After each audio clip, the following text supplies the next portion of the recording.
I'm always impressed when I come to the Cleveland Right to Life event, just because it's one of the best put on pro-life conventions in the country. I have to give a special kudos to getting the name Brnovich right. I don't think I've seen anybody, my former boss, the Attorney General of Arizona, he's a Serbian guy, and his name is missing a handful of vowels. So I give you real props for getting that right. I am so grateful to be with you here today. I need to apologize. I've never been a big fan of podiums. I wander a lot, like my mind wanders a lot. So I'm going to be moving around a little bit here. But I'm very excited to be talking with you about something that matters deeply to me. I was a little bit, I got thrown a curveball when I was asked to speak here today because I saw that Ryan Anderson was speaking this morning. And most of my talk, typically I just plagiarize from Ryan. When I saw that he was speaking here, I said, I got to come up with some new stuff. And actually, it's funny, I promise you we did not, Ryan and I did not coordinate this before today, but you'll probably see a few slides, and you will see a few slides in my presentation that he referenced, and I'm going to talk about what's happening in Ohio with those slides. So that was all too funny. So I'm here to talk to you about courage in the culture, and engaging the culture around us without losing our witness as Christians. As was mentioned, Citizens for Community Values, the organization I lead, we are a Christian public policy organization in the state. We want to see public policy enacted in Ohio that reflects the truth of God's word. If what we're saying, if we believe that God's word is the truth, not a truth, but it is the eternal truth, that should impact how we view all of our life. Not just how we interact with our neighbors, not just how we lead our family, not just how we run our business, but how we vote, how we advocate for policy, how we lead in our state and nation, in our communities.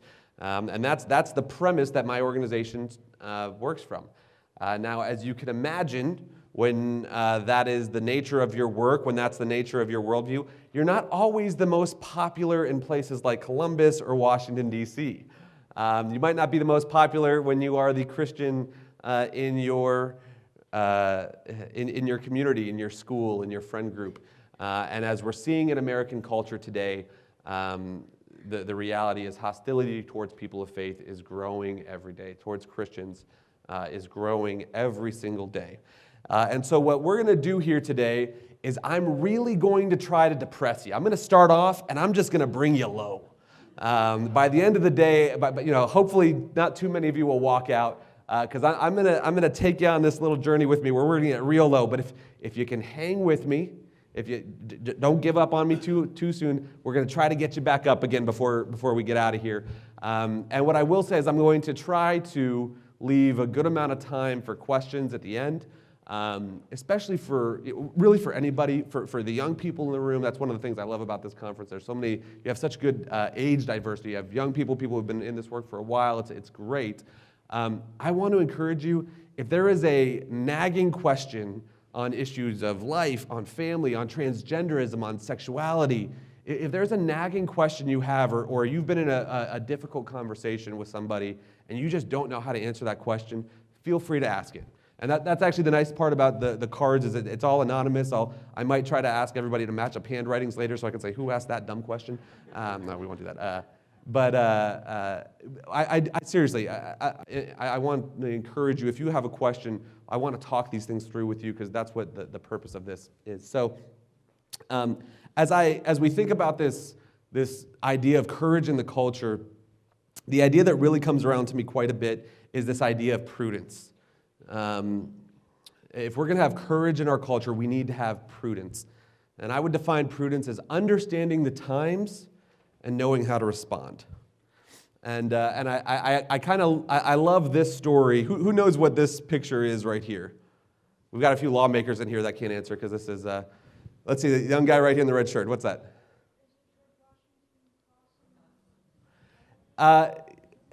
George Washington, I don't think, was quite alive at this point, at this time when this picture was taken. Who else? Sir, right there in the vest?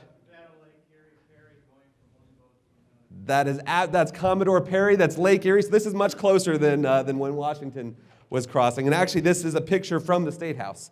When you go into the State House Rotunda, you'll look up, and this picture is probably about almost the size of this whole wall right here. It's beautiful. And if you've never been down to the Ohio State House, come down, find Candace Keller, and she'll take you around. And there's Kent, I see right there, her husband. But I love this story because it's one, it's a great American story. It's from the Battle of 1812, but really it captures what prudence is all about. So you had Commodore Perry, and he was given this assignment to defend Lake Erie. You had the British coming in, and they had, obviously, the Brits were known for their superior naval force. And they had these massive ships with these massive long guns that could shoot for literally for a mile and be relatively accurate. And you had Commodore Perry, who their sea command, our naval force was much smaller, had smaller boats, didn't nearly have the same ammunition power as the Brits did. And what you see in this, what the story ultimately ends up is that the Americans won because Commodore Perry understood what he was dealing with. He understood his enemy. He understood the challenges he was facing. You could see, as you mentioned, his initial boat actually went down and he changed boats. But what ultimately his strategy was as the Brits were firing on them, they took their smaller boats and went right at them, right through them, and came up behind them. And when the Brits tried to turn around, their boats started hitting each other. And they weren't able to maneuver quite as fast. And because of that, they were able to seize the day. Commodore Perry could not have done this if he didn't understand the times he was in. If he just tried to wage war head on and meet them on their terms, he would not have been able to win that battle. And again, I'm always a little bit hesitant, especially in modern times, to use war analogies. Because I don't want to, I want us to always recognize who our true war is against, that we don't wage war against flesh and blood, but against the evil princes and principalities. As one person said last night, we really have one enemy, and it is the enemy, and that enemy is big enough for us. So I always am a little bit hesitant to use war analogies, but this picture is so perfect of what we're facing, is that as we are trying to understand the times that we're in, if we're trying to respond to the times we're in, we need to understand who we are, where we are, and how to get there. So I'm going to start us off by going pretty low, and so we can understand the times we are in, not just in America, but here in Ohio. This is a picture. I promise you, this was in my presentation before Ryan said anything, okay? Ryan doesn't own this picture, okay? Actually, the public schools do, sadly enough. This photo, as some of you who were in for Ryan's presentation at breakfast this morning, this photo is of the gender unicorn. As Ryan said, he started with the gender-bred person, and that wasn't PC enough for the LGBT community and the leftists. Instead, they went to the gender unicorn, which is very clearly targeted at children and pushing the transgender ideology. For those of you who weren't there this morning with Ryan, this picture is a resource that GLSEN, the Gay, Lesbian, Straight Education Network, along with groups like Planned Parenthood that go into public schools, teach in Ohio public schools today to help kids understand the issues of gender expression and gender identity, to understand the issues of transgenderism. And they'll see, they kind of explain to children, this is what your gender identity is. So do you identify as a man or a woman or something else altogether? What's your gender expression? How do you express that? And as Ryan said, so many of these things are really just based in gender stereotypes. What's your sex assigned at birth? Not what your actual sex is, but what did somebody tell you your sex was? Who are you physically attracted to? Who are you emotionally attracted to? These are all the things that they teach in public schools today. And what we have found, so we know, one, that this education is being taught in public schools, but it actually goes a little bit further.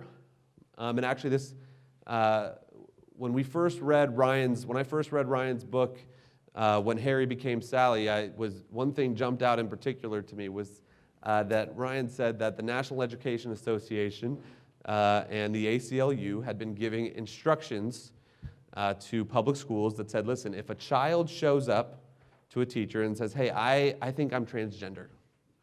I think I'm gender dysphoric. The teacher should not tell the parents because they're afraid, just in case the child doesn't come from an affirming household. And so they use the example of if Billy shows up at school one day mom drops Billy off at school and he's wearing his t-shirt and his jeans and he comes into the school and mom pulls away, Billy should go straight to the principal's office and he can go to the principal's office, put on his dress and makeup and hair, do his hair, and spend the day as Susie. And then at the end of the day, he goes back to the principal's office, he takes off the makeup, takes off the dress, puts on his t-shirt and jeans, goes back out to mom, and the mom is never the wiser. These are actually the instructions, the recommendations that the National Education Association, Planned Parenthood, ACLU, GLSEN, that they're giving to schools. And I read that, I said, that's crazy, that's not happening here. Well, we found out actually it is happening here. We found out, we know of one story in particular from Central Ohio of a teacher who was leading a high school class, and a young lady said she wanted to be referred to as a male name. And the teacher sent out an email to his colleagues and said, hey, guys, I want to let you know that this girl, she's going through this. We should talk about this. I'm going to reach out to the parents to give them a heads up and let them know what's going on. The next day, he gets an email from the school's legal counsel with the superintendent CC'd on there saying, you cannot tell the parents. And if you tell the parents, you will be fired. And this is happening in Ohio. This is not Massachusetts. This is not New York. This is the Buckeye State. This is a letter that I just got my hands on last week. You might remember Ryan talking about the conversion therapy bans. So the laws they're passing in different municipalities, Cleveland's passed one, Columbus has passed one, Toledo, Dayton, Cincinnati, a number of cities have passed these, a number of states have passed these, that says licensed therapists and counselors cannot help individuals who are same-sex attracted and do not want to pursue their same-sex attraction, or they are gender dysphoric, so that means they feel like they might be in the wrong body, they are genuinely struggling with gender dysphoria, but they don't want to pursue sort of biological surgeries and those types of things. They want help aligning their mental state with their biological reality. These laws ban licensed therapists and counselors from providing that therapy. Well, I've always kind of looked around Ohio. I said, we've got a pretty solid General Assembly. We've got a pretty solid governor, especially today. There's no way they're ever going to be able to pass one of these things here. Well, they always find a way to get around, and this was a letter that was sent out in November from the Ohio Counselor, Social Worker, and Marriage and Family Therapist Board. This is the licensing board in the state of Ohio that basically tells therapists that under their interpretation of the law, providing that kind of counseling and therapy, even if it's the counseling and therapy that somebody is asking for, that could be abusing your patient and could be reason for you to lose your license. Now, do I think that they would win if they tried to do that, if we sued them? Probably not. But just sending out this letter has a chilling effect on therapists and counselors. I should just say, if you're a licensed therapist and counselor, I'd love to talk to you because this is a terrifying thing that they've put out. And this board is 12 individuals who none of you would know their names. They're never going to show up on any of your ballots. They're not elected. They just decided this on their own. The story that Ryan mentioned earlier today, this is something we've been deeply involved in. This is a story out of Cincinnati where a 16-year-old girl who was gender dysphoric, was wanting to be a boy, was just struggling with this. And I want to pause here and just say one thing in particular. Gender dysphoria is a very real condition. This it's a painful experience of feeling like you are not in the right body. That something's wrong with your physical being, and you're mental state doesn't align with your biological realities. Ryan talked about this. The best analogy of this is anorexia. You feel like something's wrong with your body, and it doesn't. The reality of whatever's going on with your body doesn't line up with your mental state. And just like with an anorexic, as Ryan said, you wouldn't recommend liposuction. With somebody who's gender dysphoric, you don't recommend gender transition surgeries, high-dose hormones, social transition. That doesn't help the sort of misalignment of what's going on psychologically with that individual. And this was a case where you had a 16-year-old girl who was genuinely going through hardship and pain, feeling like there was something wrong with her body.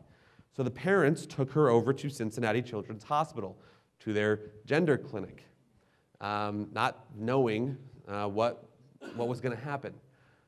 This clinic held the child there for 4 weeks and recommended that she be put on high-dose testosterone. And the parents said no. And the hospital would not release the child to the parents in their custody. And eventually the hospital and the state of Ohio, Job and Family Services, filed neglect and abuse charges against the parents for not allowing their child to be put on high-dose hormones.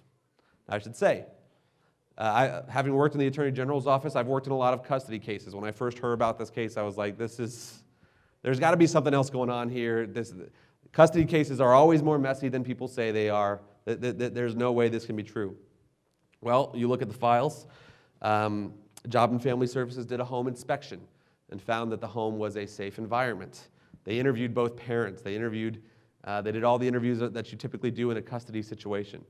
Everything came back fine, except the only thing the parents would not consent to was putting their 16-year-old daughter on high-dose testosterone for the purpose of gender transition.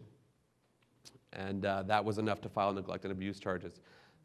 This case went to court before Judge Sylvia Hendon in Hamilton County, and ultimately the court ruled that the parents lost custody.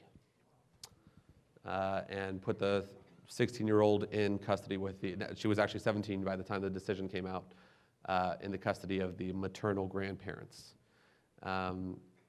There's so much with this case to unpack that is so wrong.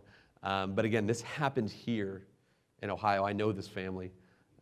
We know this story intimately. We're actually working on a piece of legislation right now to make sure this story and the story I'm telling you about what's happening in public schools cannot happen again.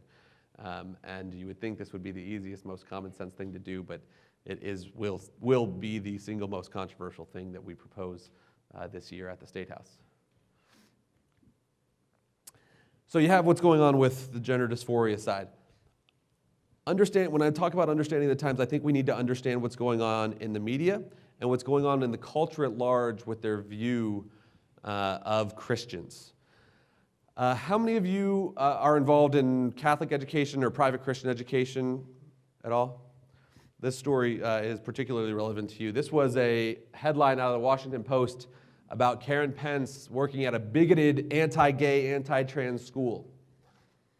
Basically, she worked at a school that had a statement of faith that's similar to any of the Catholic schools or Christian schools. You're involved in the same statement of faith that any church would have. The Washington Post, CNN, New York Times all ran stories that these institutions were anti-gay and anti-trans because they had a requirement, a statement of faith that called for a biblical sexual ethic. There was this story just last week out of the Washington Post. This is an op-ed from Cynthia Nixon, who was condemning Vice President Joe Biden for saying that Mike Pence was a decent man.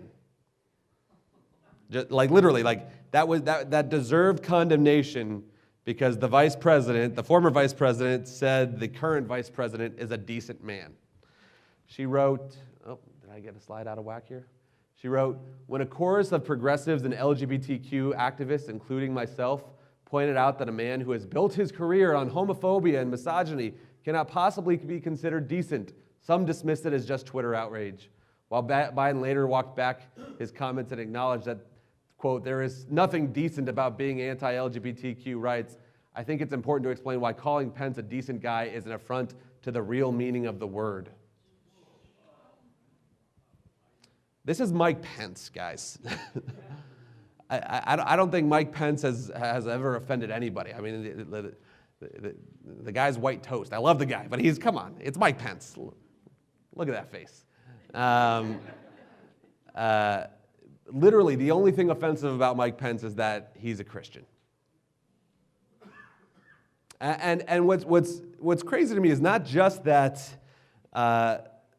Cynthia Nixon, some Hollywood actress, wrote these words, but that the Washington Post thought this was worthy of an editorial. Could you imagine them running an op-ed of someone saying Joe Biden's not a decent guy because he thinks it's okay to kill babies, because he thinks infanticide is okay? This is another area of understanding the times we live in, the infanticide conversation about whether it's okay to basically allow for a child to die after a botched abortion. And I won't dwell on this long, guys. These stories are very real. When I was in the Arizona Attorney General's office, it's hard for me to talk about. I got my wife and our two daughters here. We just had a girl about 2.5 months ago. When I was in the Arizona Attorney General's office, we were prosecuting a case of a woman who had defrauded the state by using Medicaid dollars to pay for her abortion. And you weren't allowed to do that. As we were looking at the story, as we were going to prosecute the case, I was kind of looking through, I was the pro-life guy in the office, so I was kind of looking through the case files, and I realized in the doctor's medical records it said they delivered an alive 24-week child, and when the child was delivered, they had an APGAR score of 4.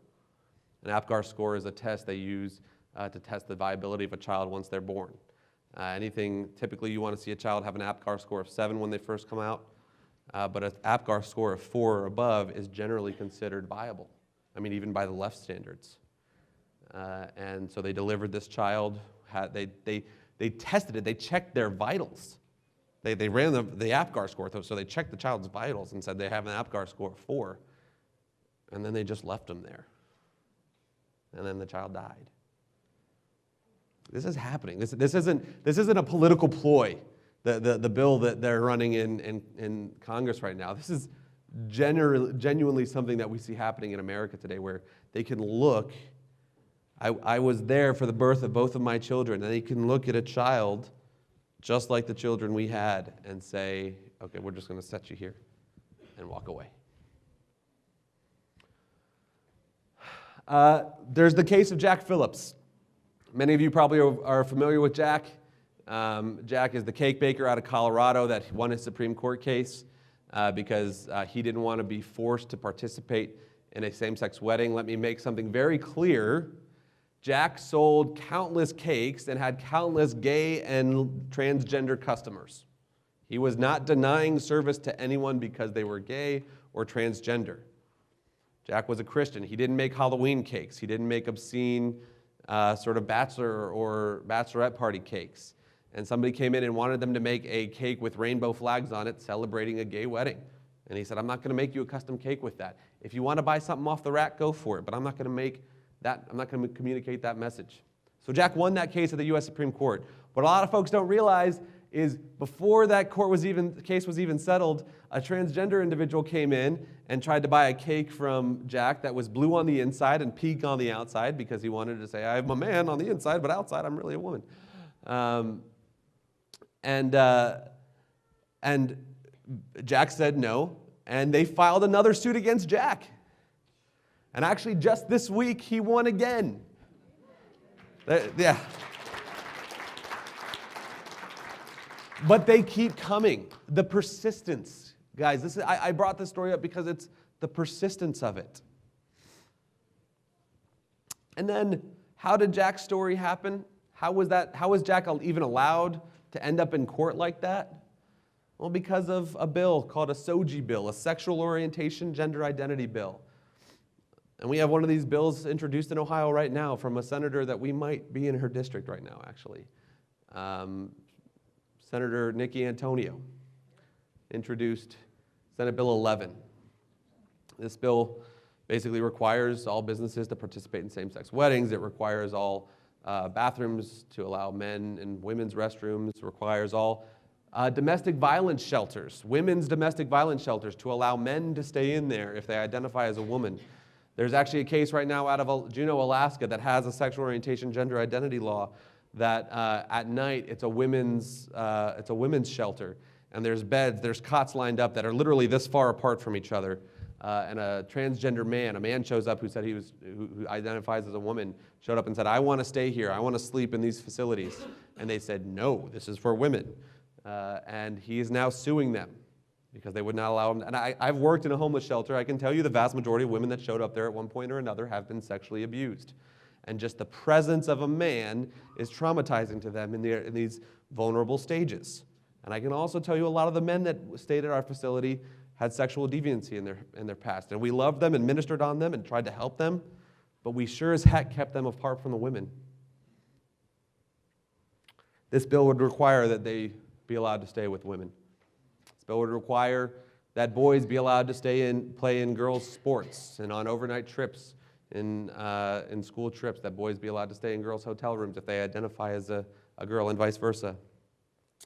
And not only has this bill been introduced, but it's backed by the single most powerful interests in the state of Ohio.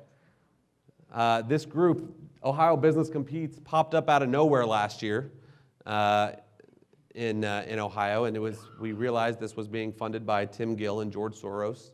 And it has 350 different businesses that are backing it and pushing this in the state of Ohio. And the Ohio Chamber of Commerce, maybe the single most powerful lobbying interest in the state of Ohio, also came out and endorsed this. That one kind of blew me away, because the Ohio Chamber of Commerce, they put out their legislative agenda, and they had 4 deregulation bills, and then SOGI, which is quite possibly the largest regulation you can have here. And you guys remember the old Sesame Street things? One of these things is not like the other. That doesn't really fit in here. How are we doing on time, by the way? Am I? Yeah, all right. Exactly. 10 minutes? Oh, I got to bring you guys back up. I've taken you so low. We got to get back up, and we got to get up quick. And I realize we're running out of time, so if you've got questions afterwards, you can talk. So we've come low here. But I want to bring you back up, and the best way I can do it is starting in God's Word. I have said these things to you, that in me you may have peace. In the world you will have tribulations, but take heart, I have overcome the world. Guys, God has, through His Holy Spirit, has given us dominion over this earth. And the way we respond to these things is not by shrinking back. And that's one of the things I really want to impress upon you today, is that we see these things and they get really scary, to be honest, because we don't want to be known as the bigot. We don't want to be known as the hate monger. We don't want to be mischaracter or get into uncomfortable conversations with family members or friends, people we love dearly. And so what we end up doing is we end up kind of retreating and creating our own sort of Christian subcultures. We end up not going into places that we shouldn't be. You know, I kind of use, we kind of end up doing this. You guys know this scene? What's funny to me is some of the young people in here might not know what this is, because this was like 93, and I'm seeing some people in here, you guys weren't around in 93.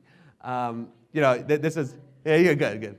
You know, everything the light touches is yours, and what about that dark area over there? Oh, we don't go over there. That's kind of how Christians act today. Oh, that dark area over there, we don't go into media, guys. We don't engage with the media. We don't go into the cities, guys. We don't get involved in that. Oh, we don't go into the Chamber of Commerce. The Chamber of Commerce is leftist. We're not gonna mess with that. What does that do? That creates a vacuum that's gonna get filled up by something. And what the left has done more so than Christians today is they've looked at everything and they said, that's ours. The Chamber of Commerce would have never, last time that the SOGI bill was really pushed about 10 years ago, the Chamber of Commerce fought it vehemently. They said, this is crazy, guys. This is massive regulations. We can't support this. And now they're supporting it. How'd that happen? It's because the LGBT community said, no, you're ours too. We're going to make it ours. We're the ones with the Holy Spirit. We're the ones who are kings and queens of the universe with a spirit of courage inside of us. But for some reason we back off. So what are 3 things that we need in order to have this spirit of courage? First off is community.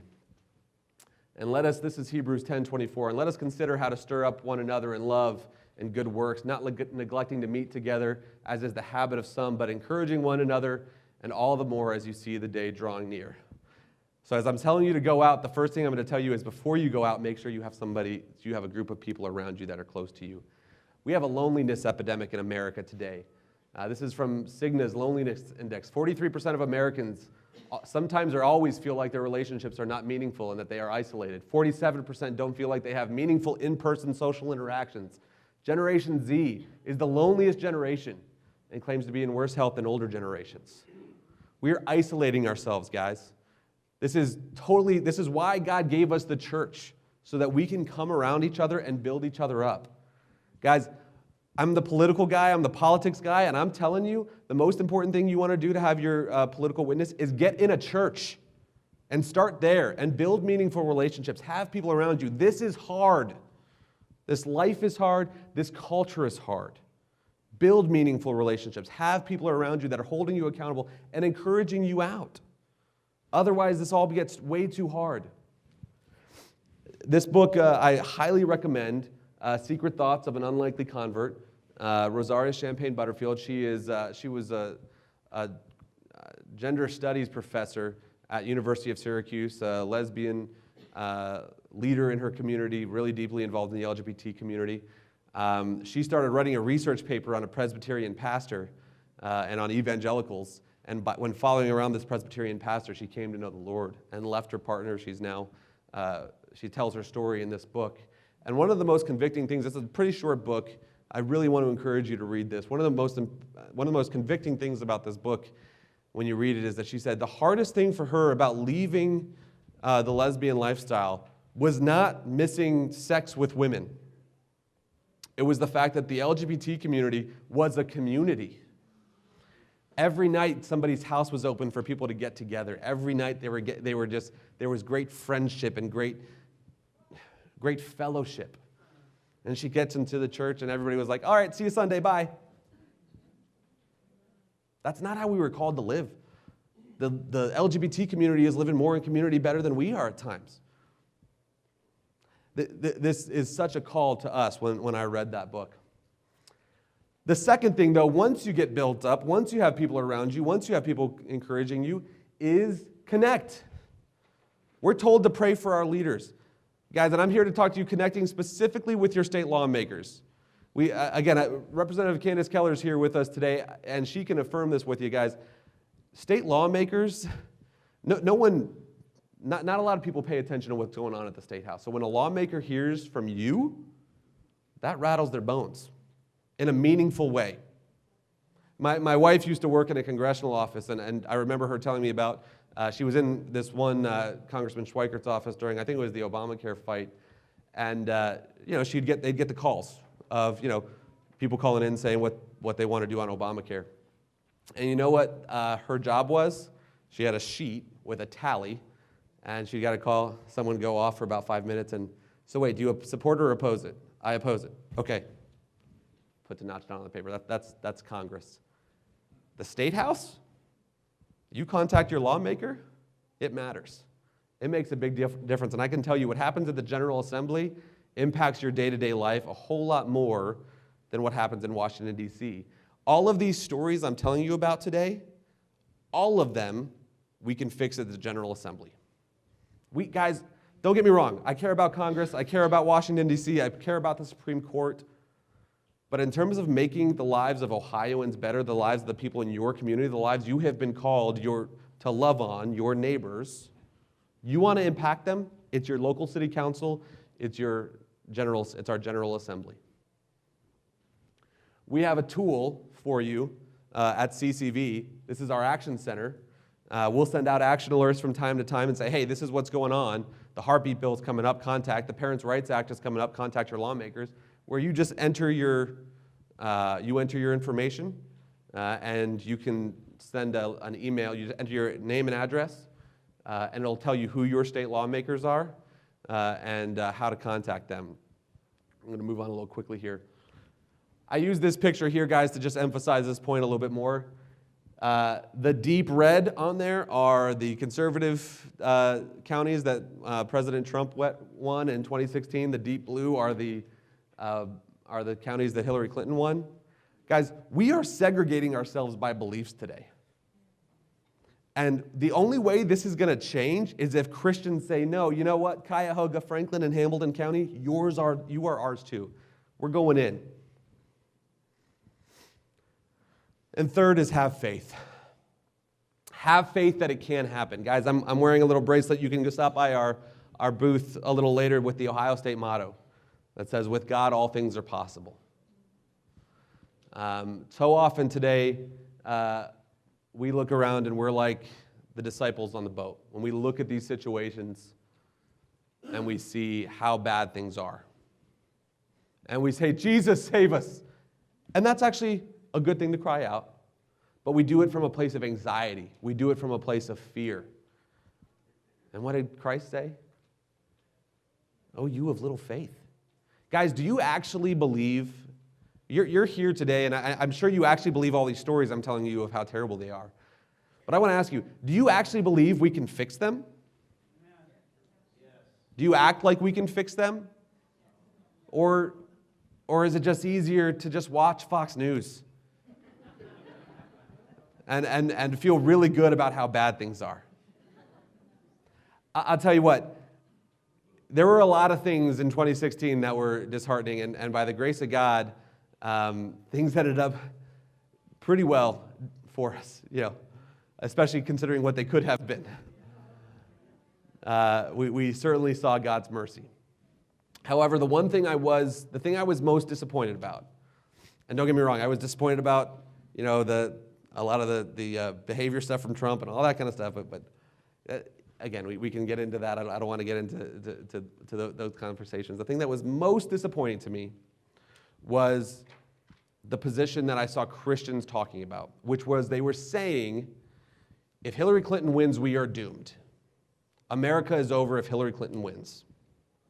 Now, if Hillary Clinton won, the Supreme Court would not be in a position today to overturn Roe v. Wade. If Hillary Clinton won, everything that Ryan talked about would have been put on steroids and just rammed down the entire nation's throat. There is no denying that. I will argue to my death that America is in such a better position today because Hillary Clinton did not win. However, if Hillary Clinton would have won, Christ would have not come off the throne and crawled back into the grave. And sadly,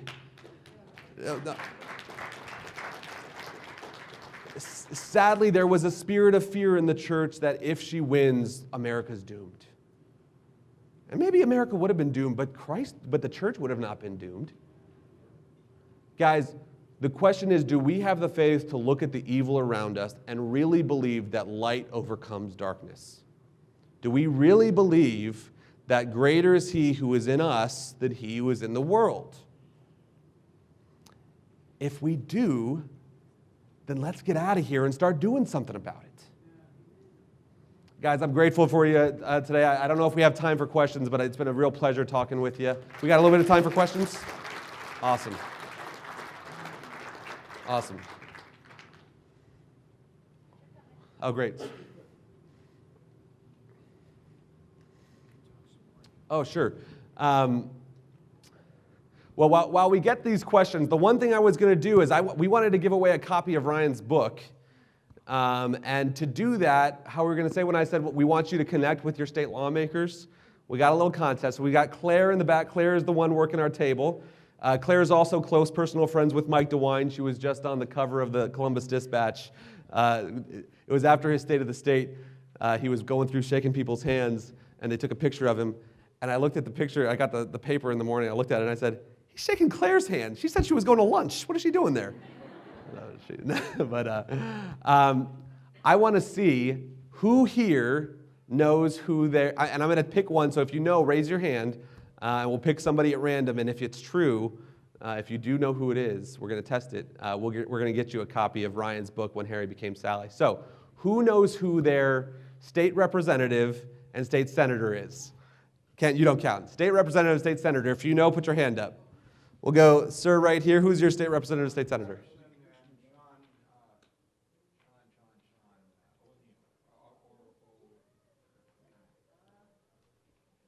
Oh, okay, we're going to try somebody else. Who we got?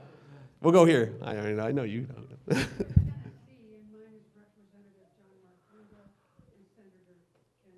So I have to apologize. Our system that we use to check doesn't use Tennessee. We only know Ohio, so I can't even verify. So who Ohioans? We'll go right here, sir.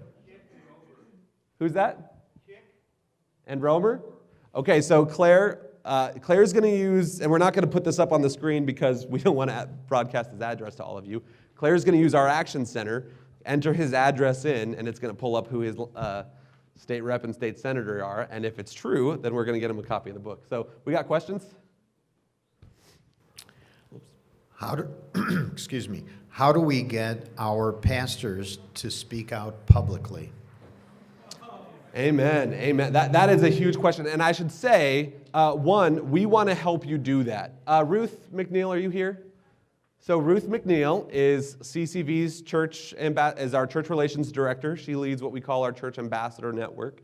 And what we want to do is we want to help churches and pastors understand the times and know how to respond and begin to speak out on this. What I will say is no pastor that I know wakes up in the morning and thinks they are delinquent of duties and thinks they're not doing the job they've been called to.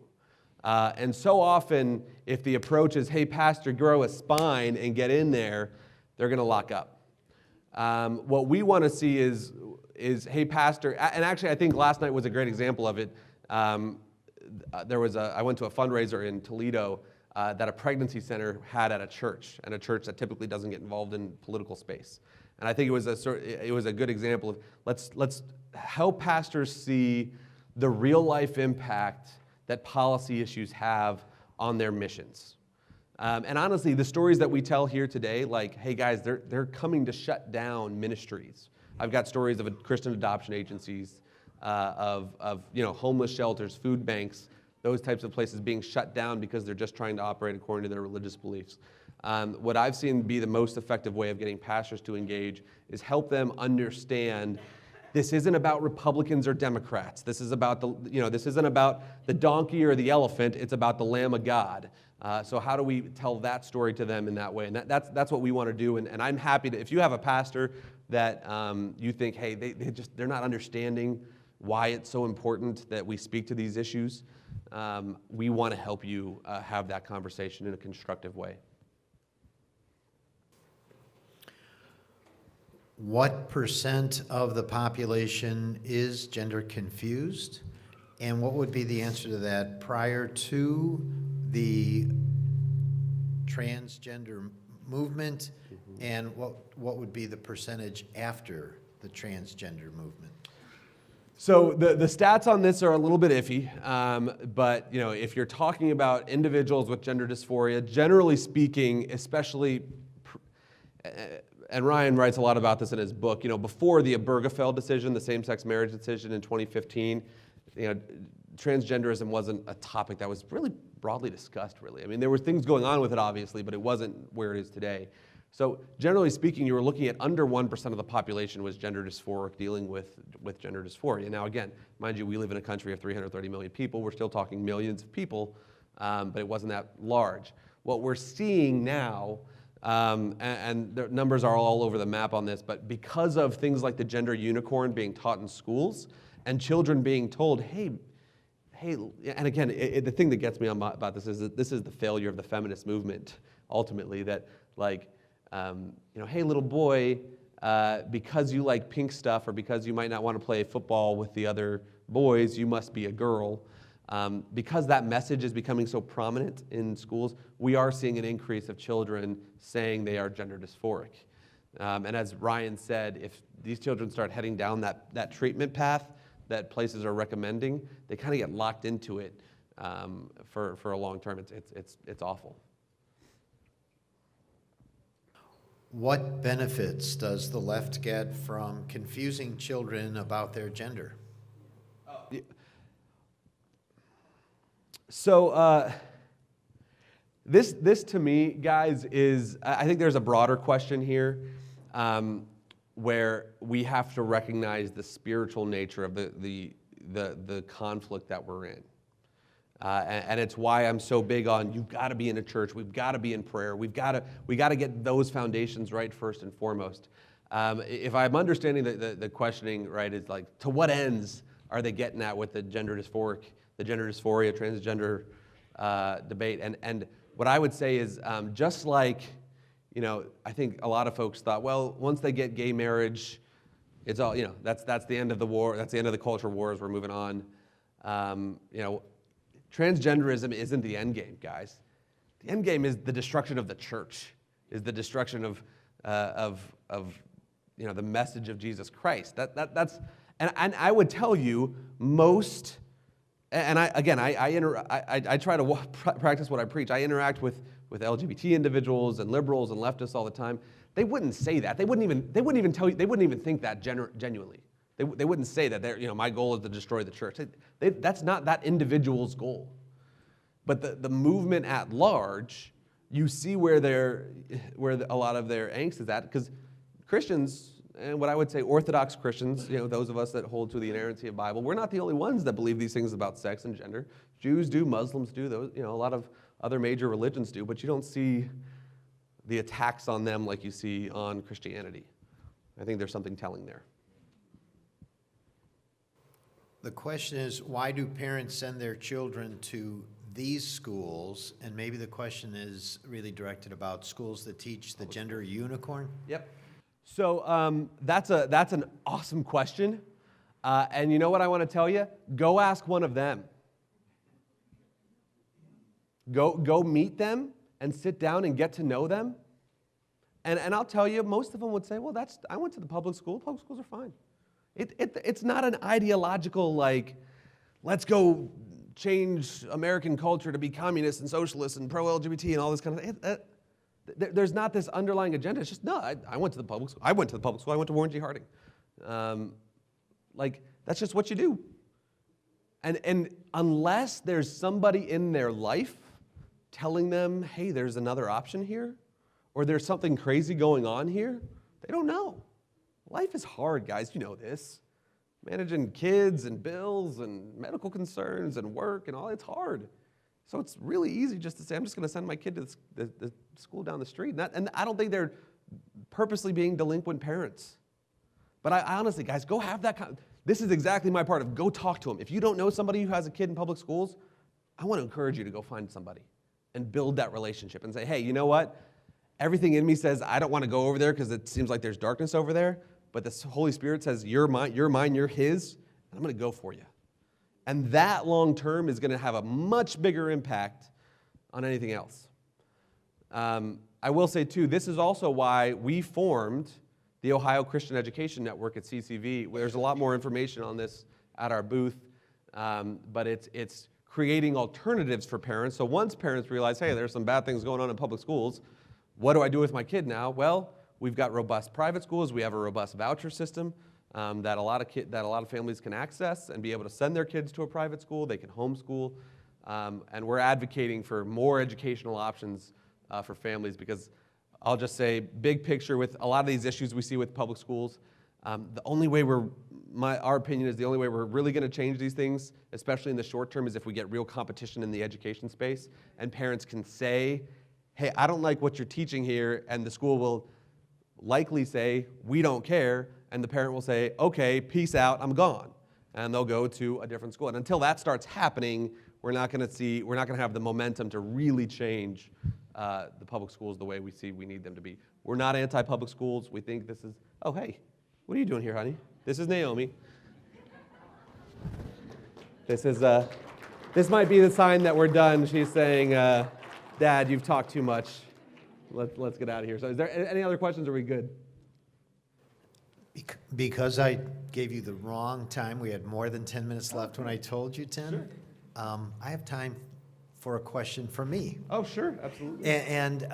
But this will, I think, affect other people too. They might be very interested, because there are probably quite a few people here who have some involvement in non-public education. Private, Catholic, Christian, whatever the case may be. So